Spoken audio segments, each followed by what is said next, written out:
Joe, thank you for coming on the Face Speaks Louder podcast. I'm so excited to have you here because I've been watching you now and your speeches in the Senedd for a while.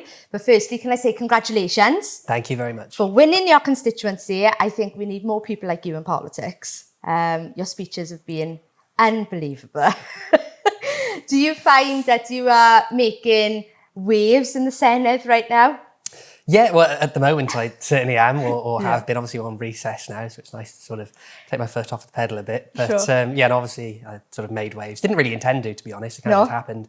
I honestly had no idea that the reaction was going to be sort of what it was. Really? I didn't set out to go about making waves. I didn't know. I didn't really know what it was going to be like. But I just thought, you know, I'll go in there and I'll say what I think is important. Yeah. And then apparently that's made waves. Which is, I think it's just the way that you delivered it isn't your typical politician's speech. You delivered it with your typical Welsh humour, which is very sarcastic. And I think it resonated with a lot of people, boots on the ground type people, working class people. I was telling you earlier that I've been talking to a lot of people and they don't particularly know what's going on in the Senedd, apart from Joe Martin's speech. And they understood it. They understood what you were saying because it was a familiar tone, it was a familiar language. Do you think that that's kind of your role at the minute in the government, is to reach to the normal working class, boots on the ground people? Yeah, I think... So what prompted me to deliver the speech like that is that obviously I knew that you could give speeches and you could drop a couple of jokes in there maybe. Yeah. The week prior to that, I'd given another speech in which I'd sort of made fun of the First Minister, sort of light-hearted, good-natured, and that went very well. So I thought, you know what, I'll chuck a few more in. Probably overcooked it slightly, sort of looking back. So yeah, even people who, you know, were in favour of what I was saying were like, maybe less jokes next time, which is fair enough. Yeah, I think more personally. yeah. But I suppose my attitude going into it was that if the Welsh Government foisting ridiculous ideas on people, on voters, then those ideas should be ridiculed. Yes. And you ridicule things with humour. And if things are really easy to make fun of, then I suppose it suggests that they're not the right ideas. You know, serious, good quality, popular ideas. Yeah. You can't make fun of because they're good ideas, and if you make fun of them, then you'll look stupid. Yeah, and I mean the alternative is aggression, and you're not an aggressive guy. No.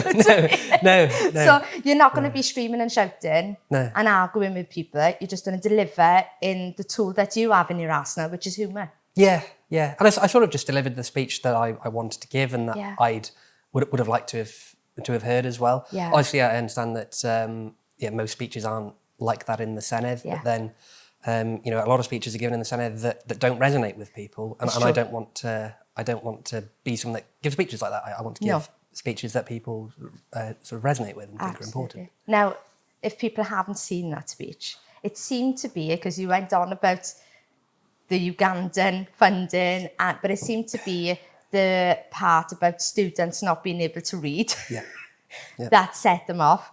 What actually happened? So I was reading through the speech before I gave it, and I thought, God, that's such a well-crafted joke. But you know, I think it's one of those facts. So I think 20% of Welsh school children enter high school illiterate, essentially. And that's one of those facts where you can either laugh about it or you can cry about it. Yeah. Basically. It's true. Because it's almost kind of making me slightly emotional, because it's terrible. It's such an awful fate to sort of have foisted upon you by a dysfunctional education system that fails you so badly. And sort of the gall of left-wing politicians to react in such a sanctimonious way when they're the ones that have constructed this education system that doesn't teach kids how to read. It's just appalling. And obviously, it's not just, it's the reading specifically. There are ways that you can go about teaching children to read that we know work. Yes. So sounding things out phonetically. And the Welsh Government has created an education system that's moved away from that onto different methods of teaching children how to read that don't work, and That's so they're proven. suffering as a result. So yeah, no, the sort of sanctimonious reaction to that was just baffling. Rather than sort of actually get to work fixing it, they just walk out of the chamber and say, no, we don't want to hear someone pointing this at. So I don't regret what I said. I don't regret the way in which I said it. I think that actually the priority of the Welsh Government should be, let's go and fix this education system, which obviously they haven't done. Do you think it just shows a level of childishness and immaturity in politics that they can't listen to something which is, yes, outside of the box, to the norm, but presenting something which is a real issue in Wales, right? You pointed out in that speech several issues that we have in Wales. To not be able to sit there and listen to it, it does point to an immaturity in politics on Plaid's behalf. Yeah. Well, it's just they're so thin-skinned is the thing. It's that there's that sort of story about the king in his court will have a jester, and not that I'm a jester, but the function of the jester is to poke hole, sort of make fun of the king, and it's the duty of the king to accept that graciously, sort of thing. And if you can't accept that graciously, then it shows you're not fit to be king, sort of thing. I think that sort of dynamic was at play there, where they're just so thin-skinned that they can't accept any sort of ridiculing of their ridiculous ideas. Right. So yeah, it's immature. It's sort of student union politics. Yes. So that would have played really well in a student union, and it will play really well in a scenario where you think that everyone agrees with you, sort of thing, and they don't sort of realise how hated those ideas are. And I think if they did, they'd understand that, okay, actually, no, we need to give a proper account of all these uses of taxpayer money, which they didn't do. No. So yeah, and it was weird sort of being in the chamber after I'd given that speech, because obviously they reacted so sort of sanctimoniously, and they were sort of giving me lectures in the chamber, and then not 12 hours later the sort of tables had turned, and everyone, I suppose they realised just how bad a mistake that mass walkout was, because the public were almost entirely against them. You're not entirely against them, because there are lots of people that thought that what I said was the majority. the wrong thing to say. But as far as I can tell, the vast majority thought that they were in the wrong for walking out. So it's funny sort of seeing their disposition change over the sort of the next week, where they thought they'd had a massive win, and then it turned out that actually no, they'd sort of embarrassed themselves enormously. They did. Now, I want to ask you this question. It's not a question I've asked a lot of you reform people. Why reform? Because a lot of people that I've talked to, boots on the ground again, normal working class people, have this impression that we're English nationalist party. I say we, I'm not part of it, but you know what I mean. Whereas Dan Thomas is very much a Welsh boy, loves Wales, and all of the MSs that I can see love Wales. Where do you think Wales voting for Plaid has made a mistake? Yeah, so I don't really know why people think that Reform are an English nationalist party. Yeah. I mean, I've obviously I've lived in Wales my entire life, apart from when I went to university. I love Wales. We're the second largest party in Wales, picked up 30% of the vote. So, Plaid picked up like 36 or 35. So I don't really, obviously we're dead set against Welsh independence. Yes. So maybe that, but obviously the Conservative Party and the Labour Party are against independence as well. So no, I don't really know why we're considered to be a sort of English nationalist party. Hopefully over the next 4 years, because we're now in Parliament in Wales, we can sort of demonstrate the sort of love that we have for our homeland, which is exciting. But I don't really get it, to be honest. So the premise of the left-wing media say that because Reform didn't win the election and Plaid won it, that it was a rejection of Wales to Reform. Do you think that's true? No, I think that's quite an odd narrative, to be honest. I mean, the Conservative Party got 9% of the vote. Labour suffered total wipeout as well. We absolutely trounced them, and then Plaid Cymru only managed sort of 5%, 6% more than us. So equally, you could frame it as Wales comprehensively rejects independence. That'll be a much more common sense way of framing that. Right. So yeah, no, it's and also you have to remember as well, we're a brand new party. Yeah, We've only existed absolutely. for a handful of years, Yes, whereas yeah. Plaid Cymru have had 100 years to prepare for government, and they only scraped over the line. Well, and if we look at it that way, for years, Plaid Cymru have been rejected by Wales then. Yeah, exactly. It just makes no sense. Yeah, so I'd say, resounding result for a rejection of independence is how I frame that. And what do you like about reform? What made you stand as an MS for reform? What actually prompted me to join the party it's about a year ago. Yeah. In August of last year. I felt like I'd done sort of everything right in life. So I'd gone to university, got a good job, was trying to set myself up for the future. But it just seemed like the sort of mathematics behind average wages in the UK, and particularly Wales, and the cost of a house, for example, were just not working in favour of young people. It's basically impossible to sort of build a life, or certainly impossible to build the life that your parents had with the same level of disposable income. And that's as a result of policy failure at the level of government, and devolved government, and then government in Westminster as well. Yeah. And I don't think that that's inevitable. I don't think that things getting worse for young people is inevitable. I think that if you make the right policy choices, you can turn things around. Yes. I think reform are absolutely the vehicle and the party and the movement to go about doing that. Yeah. I think the primary reason why, or one of the primary reasons that life is so difficult for young people at the moment is the impact of mass immigration on young people, particularly young people from working class backgrounds as well, with regards to pushing down wages and pushing up the cost of housing. It's sort of really straightforward how those mechanisms work. We know that is the case. You introduce tens of millions of new people into a country, wages will be suppressed, house prices will go up. Yeah. Reform are the only party that are seriously willing to do what's necessary. Why is that? Why are the other side, it's mostly the left, but chuck Conservatives in with them as well, unwilling to acknowledge there's a problem? Maybe it's there's this idea that I've been sort of looking into about luxury beliefs. Okay. Maybe it's slightly gauche and unfashionable and a bit working class to say, the introduction of millions of new people into this country is going to have deleterious effects on the working class. Because it is primarily the working class and the middle class that suffer. So maybe it's just a bit awkward if you're like at a drinks party or something to say, oh, actually, no, I think that mass immigration has really been really bad for Britain. It's kind of unfashionable because people will look at you and say, oh, okay, well, it's, do you support Tommy Robinson? Like, you far right, you racist, So no, not any of those things. But, it's just, I think mass immigration has been terrible for this country.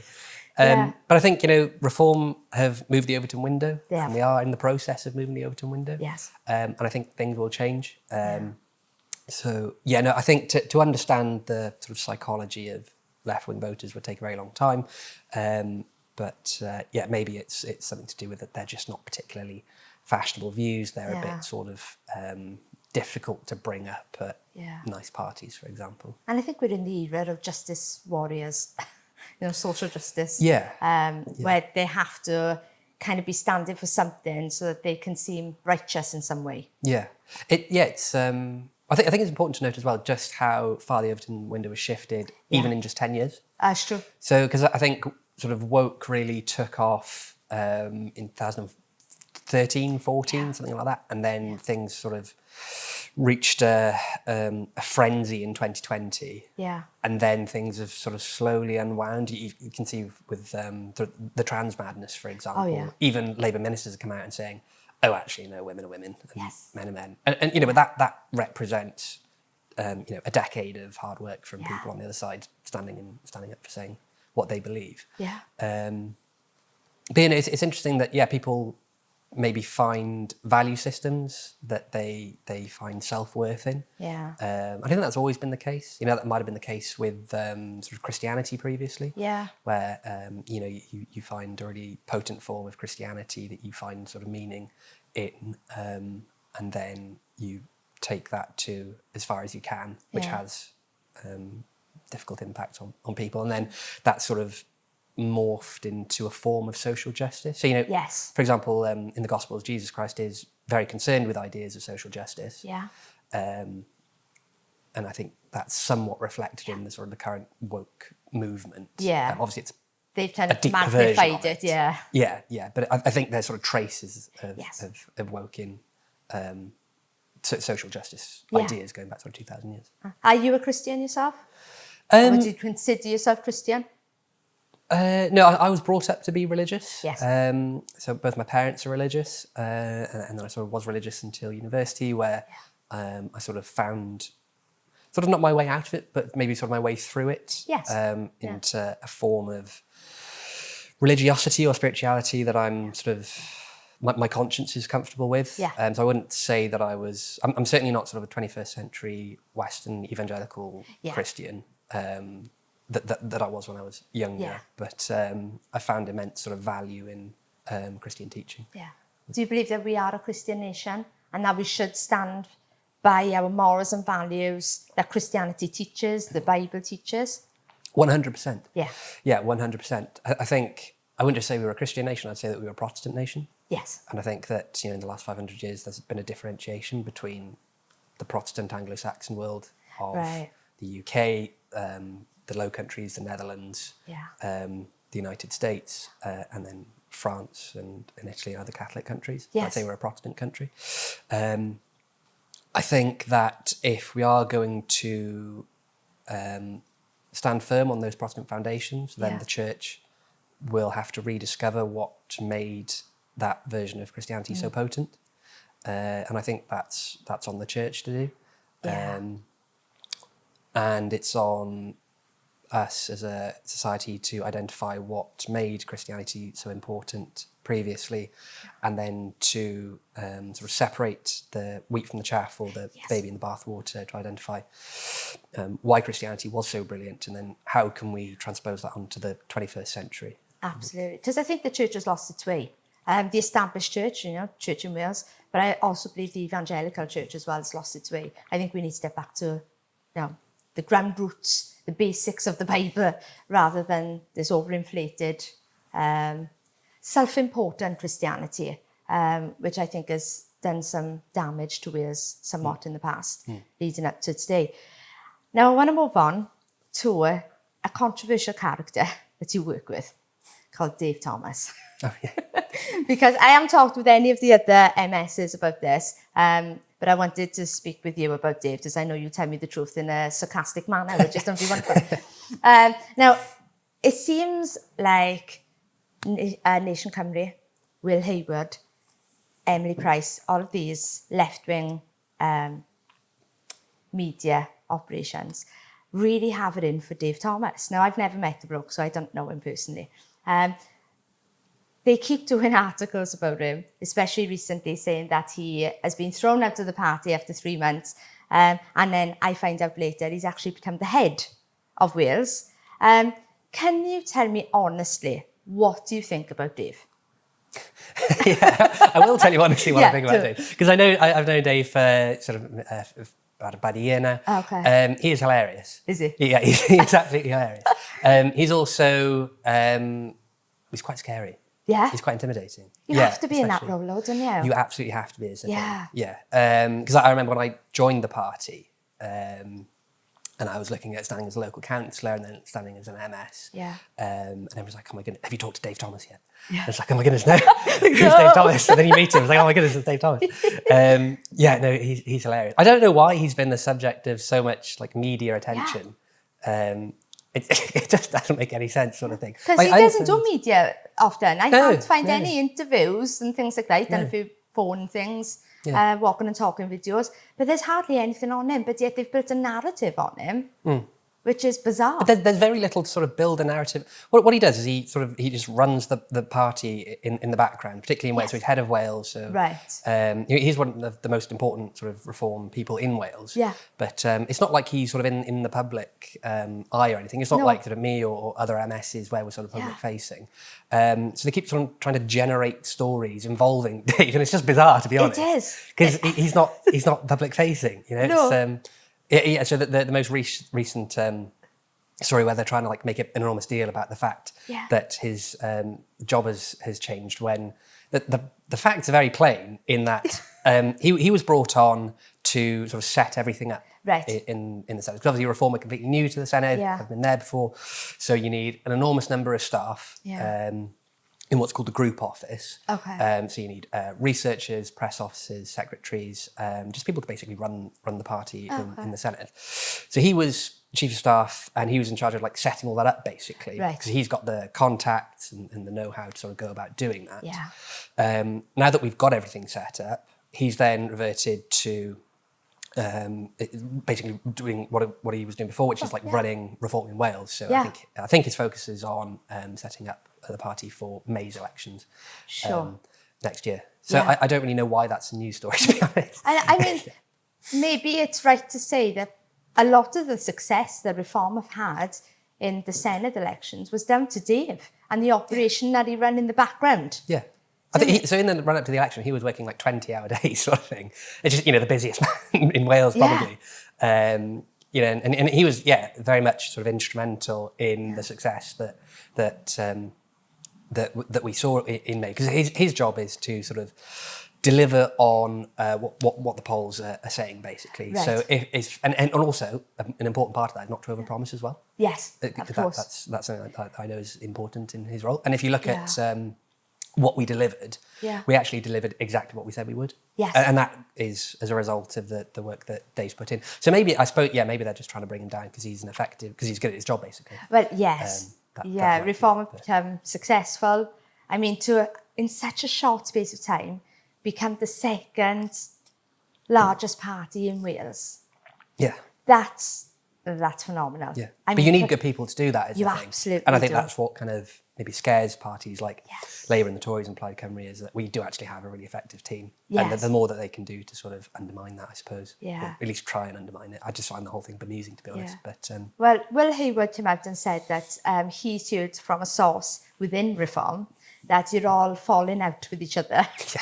And you're all arguing with each other and it's not going well. Yeah. Can you tell us the truth and what's actually going on? Yeah, again, Will Hayward's another person that sort of just tries to kind of just make stories up, to be honest. Yeah.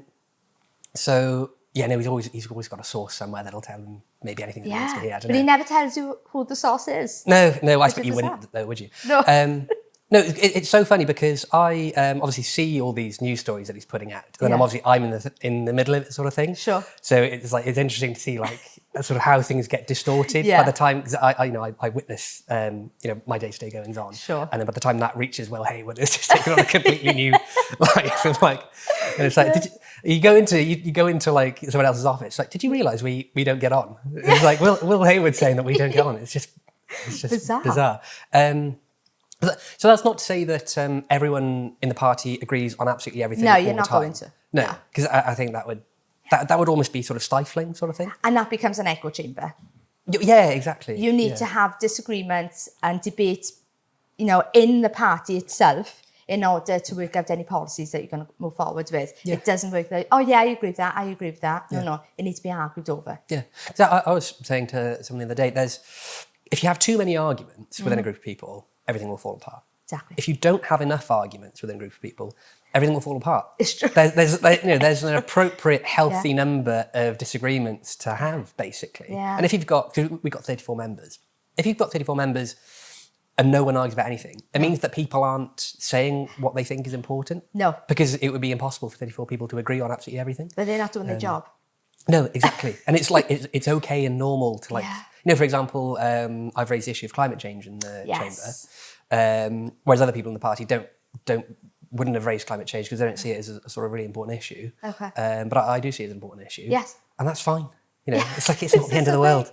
It's not worth a podcast episode or like a news story. It's but they do. They overinflate everything to become this newsworthy story, and I think it's all just to make Reform look silly. Yeah, and they don't report on all the disagreements in the other parties as well. No, because the other parties, because I hear rumblings about what goes on in Plaid Cymru. And they've done more women in Plaid Cymru, so there's going to be more arguments. The Tory party as well. Yeah. The Tory party will hate each other. Yeah. You know, they're I don't think they know what each other believe. No, though. they're It's constantly so confused. speaking about one another behind their backs, honestly. It's just, like, to me as well. Yeah. It's like, I didn't even know these people, and they're, like, talking about their colleagues behind their backs to me. It's crazy. So yeah, write a story on that. You know, that's real, happening. that's genuine, you know. I didn't, yeah, but, yeah, no, it's crazy. So yeah, don't believe everything. But no. Yeah, everything you listen Now, to. you've only got one Liberal Democrat in the Senedd. Is it lonely for them? I feel bad. I feel bad there's only one. Do they have friends? Well, they do have friends because I think sort of personality-wise, character-wise, disposition-wise, they're very similar to Labour politicians, Right. Green Party politicians, Plaid Cymru politicians, sort of Yeah. thing. So I think they sort of found a home in Sure. the far left sort of thing. Whereas, you know, Reform, Yeah. I think basically people from all the other parties look at me like I've got two heads sort of thing. Like I wouldn't be welcoming the Tories or Labour or the Greens Right. or the Lib Dems sort of thing. So Yeah. Reform is sort of the only home for me. But yeah, no, Jane Dodds is a real character. Yeah, she is. She always talking about Brexit. If you can get through a contribution without Brexit being mentioned, a little round of applause, and obviously a big cheer when Brexit is mentioned, inevitably. It's just very strange that you just get one. I think because the whole set. They were so unpopular. Yeah. I should say I'm on a committee with Jane. She's been really nice to me. Yeah. On the committee. Do you know? And I think it's important to say this because I think you'll believe the same. Just because you disagree politically with a lot of these people does not mean that you think they're awful people. No. A lot of them are nice, genuine, absolutely. lovely people who are trying their best. Yeah. But they're just deluded. Yeah, and also it's also the case that I think you don't want a one-party state. No. And no one party is going to be able to exist for 25, 50, 100 years, getting everything right. No. You know, parties need challenge, sort of thing. Yeah. And different political parties can cover a different range of opinions and perspectives. And it's also the case that, let's say there are radical reforms needed for, a Lib Dem policy was that it needed to reform social care. Yeah. For me, social care is sort of down the agenda for what I consider to be important, but it could be the case that actually reforms are needed, and so they can sort of give a voice to those issues that would be lower on the sort of list of important issues for me that wouldn't otherwise get a voice if I on my own was in charge, sort of thing. So we need a plurality of voices, and it's just can that plurality conduct themselves as sort of righteously as possible, basically. Yeah. But it is strange to just have one Lib Dem in the chamber. I think that probably says a lot about their manifesto. Yes. It was just extremely long and boring. I read the whole thing. Did you? Yeah, I did. Wow.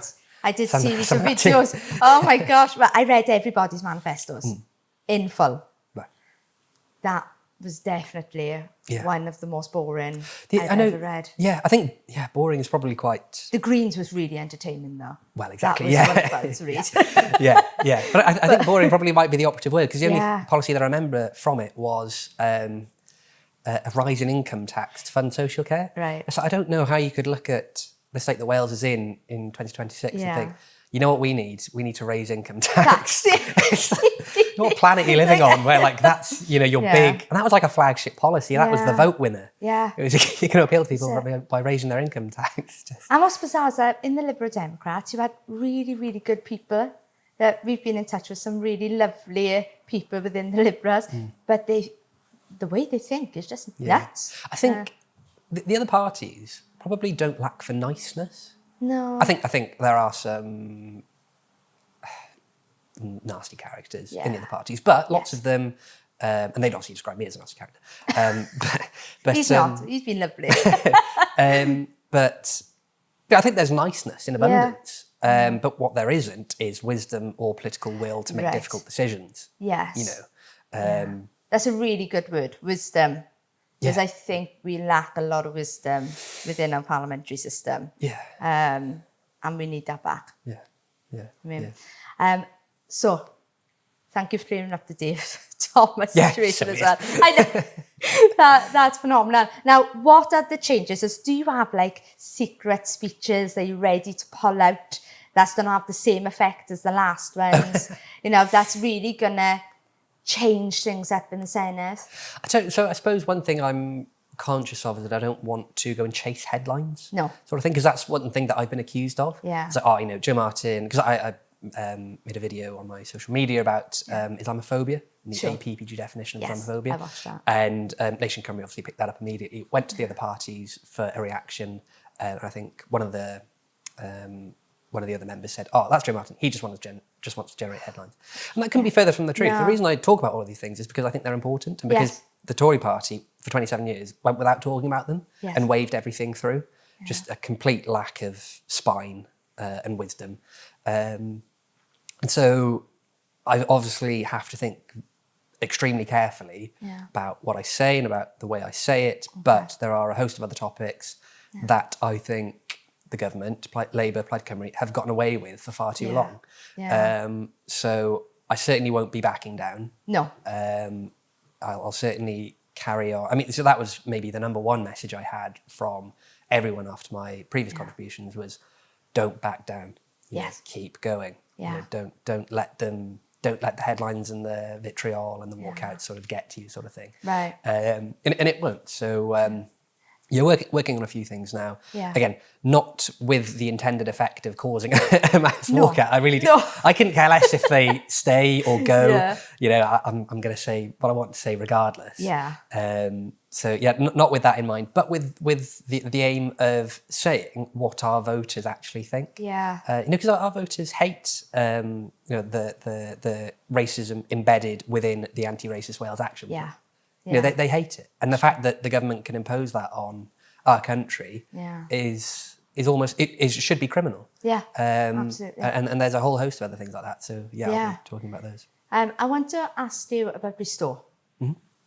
Because a lot of what you talk about, I've seen a lot of comments on your Facebook saying that what you were talking about aligns more with Restore than it does Reform. Now, they believe very similar, although Restore would be maybe a bit more radical in those thoughts. Do you think it's good to have a party like Restore in the political arena, or do you think it is going to damage what Reform have built? I think it's both. I think everything you said there is correct. I think there's a lot of overlap. Yeah. I think there is potential that it could undermine what so many people have been working towards for decades, which is a truly sort of socially small c conservative, patriotic, wise government.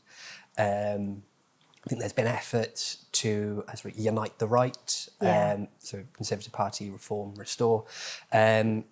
I don't know what the best thing to do about that entire situation is. I think tread very carefully, be as gracious as we can be, sort of create as broad a church as we can without compromising on the principles that will ultimately save this country. So it's difficult. I think that the split originated because of personality differences at the top as well. And I think you can see that despite those, there's a massive overlap in what the parties see as the sort of direction that Britain should be taking. Sure. I think ultimately I trust in the party leadership to sort of guide us through what is going to be a very difficult few years to get to a position where we can ultimately have a Reform government save the country. I mean, it comes back to what you said about wisdom. I think Rupert, he's got all the passion to see it, but maybe Nigel has got the wisdom of how to navigate it effectively that Rupert hasn't got.